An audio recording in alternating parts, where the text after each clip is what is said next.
Olá pessoal, sejam bem-vindos a mais um vídeo aqui no nosso canal. Hoje iremos tratar sobre crise convulsiva.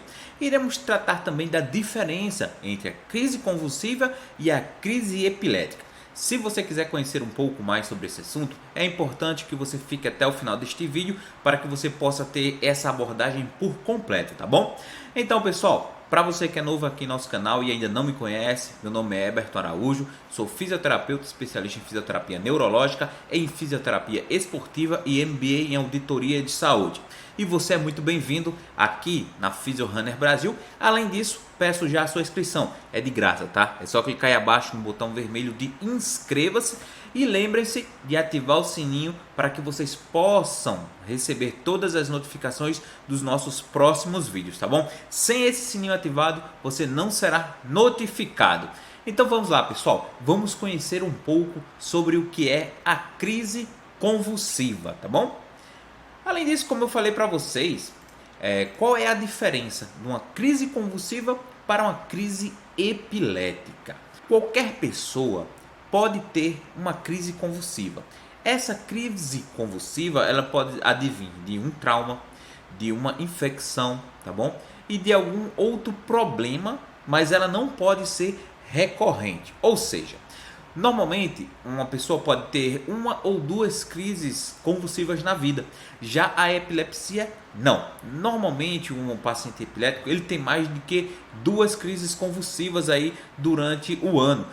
Além disso, é importante que essas pessoas, tanto que tenham crises convulsivas ou que são epiléticas, sempre passem por uma avaliação do neurologista para que ele possa identificar qual é a causa que está levando a essas convulsões ou a essa epilepsia, tá bom? Epilepsia é o nome da doença, ou seja, é quando há o diagnóstico real, o diagnóstico de que aquele paciente realmente é epilético devido a uma condição congênita, tá? Uma condição neurológica congênita, que por sua vez pode existir algum tratamento, principalmente os tratamentos cirúrgicos, e outros são controlados através de medicações, ok pessoal? Então, dito isso, já fazemos aqui uma diferença entre convulsão e crise epilética. Outra coisa, a convulsão ela também ataca muitas crianças, principalmente aquelas quando estão em um período muito febril ou estão com alguma infecção. Então, normalmente elas têm as crises convulsivas. Além disso, aonde é que é a fonte? Onde é que acontecem essas crises convulsivas? Então pessoal, aqui em nosso vídeo já tratamos inúmeras vezes sobre a nossa casa das máquinas. O que é essa nossa casa das máquinas que eu falo? É o nosso encéfalo, o nosso cérebro, tá bom? Tudo o que nós fazemos, todo o funcionamento do nosso corpo, ele passa pelo cérebro. Ou seja, nosso cérebro ele comanda todo o nosso organismo, todo o nosso corpo. Só que você, ao observar essa imagem aqui, você não consegue imaginar como é que funciona, qual é a complexidade desse órgão do nosso cérebro, o funcionamento dele. Para que haja a funcionalidade cerebral, existem os nossos neurônios. Então, o que são os neurônios, pessoal? De uma forma bem simples assim, só para que vocês possam entender rapidamente, o neurônio é uma célula nervosa, tá bom? Existem vários tipos de neurônio, mas não iremos tratar nesse vídeo. Já tratamos em vídeos anteriores, porém futuramente iremos trabalhar essa questão da neuroanatomia para que possamos entender um pouco mais a fundo a complexidade do nosso cérebro, tá bom? Então vamos lá, essa imagem que vocês estão vendo aqui é uma fenda sináptica, ou seja, está correndo uma sinapse. O que é essa tal de sinapse? A sinapse, pessoal, é a comunicação de um neurônio com outro. É necessário que exista sinapse para que o nosso organismo funcione. Então, aqui vocês estão vendo a terminação do neurônio. O neurônio é formado por corpo, por axônio, bainha de mielina, nódulo de Ranvier, entre outras coisas. Isso aí não vai interessar no nosso vídeo. O que vai interessar é só essa imagem e eu quero que vocês saibam que isso aqui é a terminação nervosa. Nessa terminação nervosa existe esse espaço aqui, esse espaço virtual aqui, ó. Esse espaço é chamado de fenda sináptica. O que é essa fenda sináptica?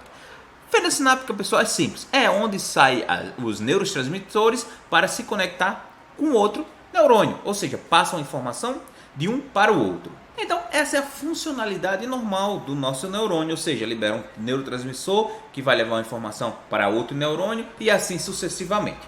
Por exemplo, você quer fazer o movimento de levantar um braço, né? Digamos, eu levantei aqui o meu braço esquerdo. ok? Para que eu pudesse realizar esse movimento de levantar o braço esquerdo, foi realizado diversas conexões sinápticas, fazendo com que houvesse essa interligação e esse comando chegasse ao meu músculo e eu pudesse levantar o meu braço, tá bom? Isso aí é através desses impulsos, desses neurotransmissores que levaram essa informação para outro neurônio para que isso pudesse acontecer. Então, pessoal, vamos conhecer agora como que desencadeia essa crise convulsiva dentro do nosso cérebro, tá bom? Então vamos lá. Vocês entenderam ali a forma normal da fenda sináptica, tudo direitinho, né? Tá bom. Agora quero que vocês saibam que o nosso encéfalo, que esses neurotransmissores, é tudo à base de eletricidade. Quando vem acontecer algum trauma ou o paciente já possui alguma condição neurológica, alguma alteração congênita, alteração a nível de estrutura do sistema nervoso central, ou está passando por algum processo, alguma infecção, alguma doença, pode fazer na verdade com que haja uma exacerbação de descargas elétricas em nosso cérebro. E essas descargas elétricas podem pegar uma área mais suscetível do nosso cérebro, ou seja, mais sensível. E com isso pode desencadear esses abalos que normalmente nós vemos nas crises convulsivas, ok? É basicamente isso, pessoal. Agora vamos lá. Existem as crises convulsivas, chamadas de crises convulsivas tônicos e crises convulsivas clônicas, tá bom? Mas antes de acontecer a tônico ou a clônica, ou tônico-clônica, que é chamada de crise generalizada, antes de acontecer, existe uma fase antes dela, que é chamada de fase áurea. O que é essa fase áurea? A fase áurea, pessoal, é quando o paciente vem apresentar delírio, alucinações, tonturas, vertigens, antes de entrar numa crise convulsiva. Às vezes, você pode observar que uma pessoa que está entrando em crise convulsiva, de repente ela está conversando com você e para. Aí, de repente, o olho começa a virar. O olho dessa pessoa começa a revirar. Aí ela vai indo para trás, vai indo, pronto. Entrou nessa fase, ele pode entrar numa fase tônica, pessoal. É quando o corpo fica totalmente enrijecido. Isso, totalmente duro. Ele fica totalmente duro ali. E a fase clônica é quando ele tem os abalos, tá bom? E ele pode entrar nas duas fases, clônico e tônica, se abalando e rígido, e se abalando ao mesmo tempo. Além disso, pessoal, existem algumas crises convulsivas chamadas de crise convulsiva focal. O que é essa crise convulsiva focal? Essa crise convulsiva, ela só acontece em uma parte do corpo. Por exemplo, uma criança ela pode ter uma crise convulsiva apenas nos olhos, tá? Ela pode só revirar os olhos, chorar ao mesmo tempo e os olhos revirando. Isso é uma crise convulsiva focal. O paciente ele pode ter apenas uma bala na mão aqui, ó, tremendo, tá bom? Tremendo. Uma perna também, ou uma parte do corpo, só uma parte do corpo toda tremendo. Isso aí é uma crise convulsiva focal, ok? E essa crise é tão importante que muitas pessoas nem sabem que ali é uma crise convulsiva. Isso mesmo, pessoal. Por isso é muito importante que você tenha alguma dessas alterações, procure o neurologista para ser avaliado e em alguns casos ele vai passar algumas medicações e outros pode ser que seja indicado algum tipo de cirurgia para correção, tá bom? Mas vamos lá. Além disso, o que é que acontece? O que eu posso fazer quando a pessoa está em crise convulsiva? Existem alguns mitos que iremos quebrar nesse vídeo e você jamais irá fazer e vai passar para outras pessoas. Se você puder, compartilhe esse vídeo com seus amigos para que eles possam conhecer esse assunto que é de suma importância, tá bom, pessoal? Vamos lá. Quando você se deparar com uma pessoa em crise convulsiva, qualquer uma dessas que eu falei agora, digamos que ela está sentada em uma cadeira assim como eu. Você pode colocar essa pessoa no chão, tá bom? E proteger a cabeça dela.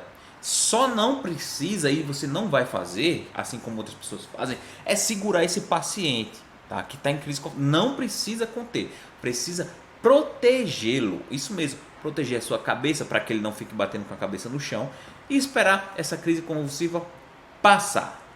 Mas enquanto ele estiver nessa crise convulsiva, você pode seguir conforme essa imagem. Ou seja, marca o tempo de duração dessa crise que está ocorrendo, essa crise convulsiva, porque tem outra coisa que chamamos de mal epilético. Isso aí vai ser abordado bem futuramente. Mas você marca o tempo que está durando essa crise convulsiva, tá bom? A outra coisa, você, como eu falei, não vai conter o paciente, vai ligar para o serviço de emergência aí da sua região, seja o Corpo de Bombeiros ou SAMU, tá? para que ele possa avaliar e em alguns casos encaminhar esse paciente ao hospital para uma melhor análise.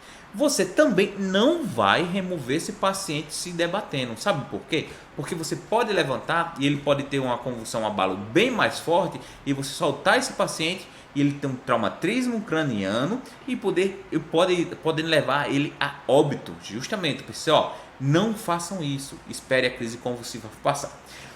Mito importante: jamais coloque a mão dentro da boca da pessoa com a ideia de puxar a língua.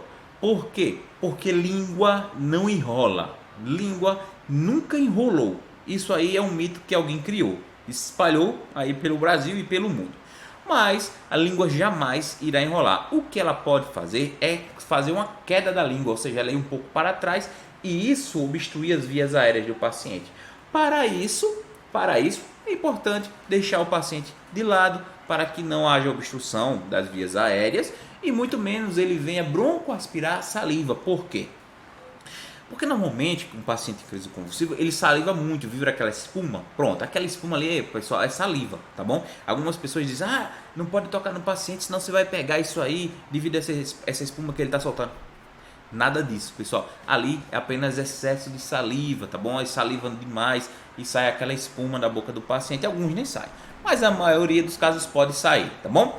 Mas, ou seja, resumindo, você não vai botar a sua mão na boca do paciente para puxar a língua, porque língua não enrola. O que pode acontecer é, na hora que você botar a sua mão lá, ele tiver um travamento de mandíbula, você pode perder o seu dedo, pode quebrar o seu dedo também, tá bom? Então, não façam isso, sobre hipótese nenhuma. Nem que você tenha, mesmo que você tenha assistido esse vídeo e dizer, não vou fazer, não faça, pessoal. E outra, não precisa colocar nada na boca do paciente, não precisa dar nada para ele cheirar. Por quê? Porque após cessar essa crise convulsiva, o paciente ele vai ficar como se estivesse dormindo. Pronto.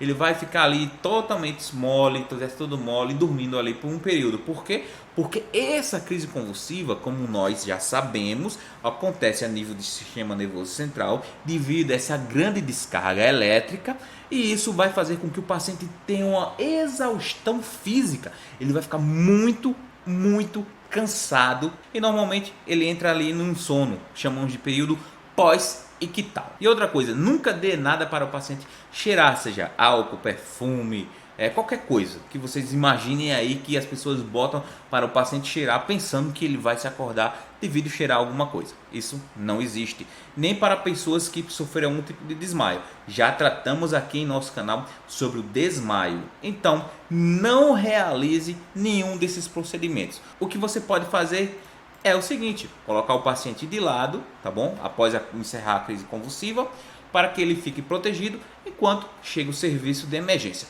Ou se o serviço de emergência é um caso, disser que não está podendo ir e o paciente já finalizou a crise convulsiva, ele está na forma que eu falei, dormindo, você pode pegar ele e levar para o hospital, sempre de lado, tá, pessoal? Não deixe o paciente assim de barriga para cima, tá? Leve ele de lado para o hospital, ok?